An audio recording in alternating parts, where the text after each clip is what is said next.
Continuing from the previous video, in this tutorial, we'll show you steps to create a check payment method for use in both payments from customers and payments to vendors.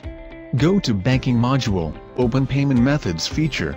Select Add New Record in the Form toolbar. In Payment Method ID, enter SurCheck as the identifier. Select the active. Select Cash/Check in the Means of Payment box. Select the Use in AP checkbox to make the payment method available for recording outgoing payments, and Use in AR checkbox for incoming payments. Let's clear the Require Remittance information for cash account. In the description box, type Certified Check. On the Allowed Cash Accounts tab, add 10,200 checking account USD.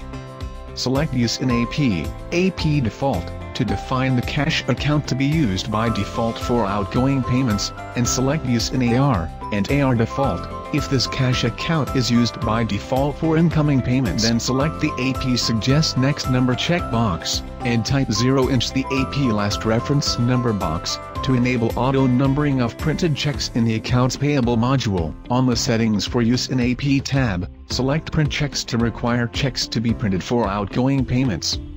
Report, AP 641,000. The report parameter specifies the printable template for checks. Its settings will be discussed in depth in another video.